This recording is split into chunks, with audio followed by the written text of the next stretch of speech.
बात करेंगे जमीयत उलेमा हिंद की गवर्निंग बॉडी काउंसिल की भोपाल में हुई बैठक की। और इस दौरान मौलाना महमूद मदनी ने सुप्रीम कोर्ट के हालिया फैसलों को लेकर गंभीर सवाल खड़े कर दिए। मदनी ने कहा कि सरकार के दबाव में सरकारें काम कर रही जो है तमाम है वो काम कर रहे हैं, सुप्रीम कोर्ट को सुप्रीम कहलाने का हक नहीं है। और उन्होंने साथ ही कहा कि जब जब जुल्म होगा तब तब जिहाद होगा। मौलाना मदनी के इस बयान पर बीजेपी ने पलटवार किया। बीजेपी नेता संबित पात्रा ने इसे विभाजनकारी सोच बताया।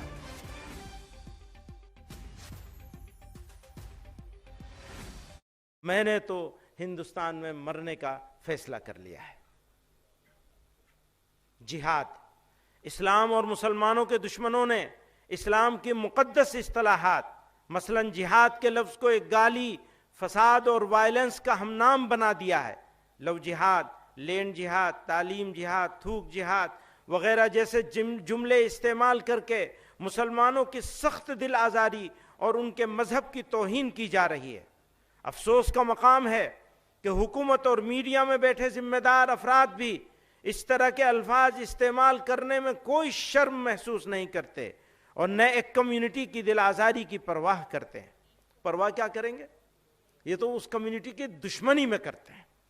यह तो पुराने दौर से चला आ रहा है कि कहीं भी दहशतगर्दाना अमल पेश आ जाए तो उसको जिहाद का नाम देकर इस्लाम और मुसलमानों पे ताने, तोहमतें और नाहक इल्जाम आयद किए जाते हैं।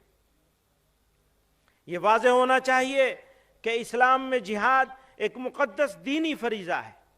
जिहाद कुरान में कई मानों के लिए इस्तेमाल हुआ है, लेकिन जिस माने के लिए भी इस्तेमाल हुआ है फर्द से लेकर समाज और इंसानियत की भलाई, उनकी सरबुलंदी और उनकी इज्जत व वक़ार के क़याम के लिए हुआ है। जहाँ जंग व क़िताल के माने में इस्तेमाल हुआ है वो भी जुल्म फसाद के ख़ात्मे और इंसानियत की बका के लिए है। इसलिए जब जब जुल्म होगा तब तब जिहाद होगा। मैं इसको दोबारा कहता हूं, जब जब जुल्म होगा तब तब जिहाद होगा। से भाषण दिया है वह न केवल भड़काऊ है अपितु देश को विभाजन की ओर लेने की उनकी कुचेष्टा है। उनका कहना कि जिहाद होना चाहिए, जब जब जुल्म होगा तब तब जिहाद होगा, मुझे लगता है यह बहुत ही अनुचित शब्द है, बहुत ही अनुचित वाक्य है। और जिहाद के नाम पर जिस प्रकार से लोगों ने भारतवर्ष में ही नहीं भारतवर्ष के बाहर भी आतंक फैलाया जिहाद के नाम पे, वह हमने देखा है। तो स्वाभाविक रूप से यह कहना कि भारत में जिहाद होगा एक बहुत ही इर्रेस्पॉन्सिबल, गैर जिम्मेदारी से भरा हुआ एक वचन है।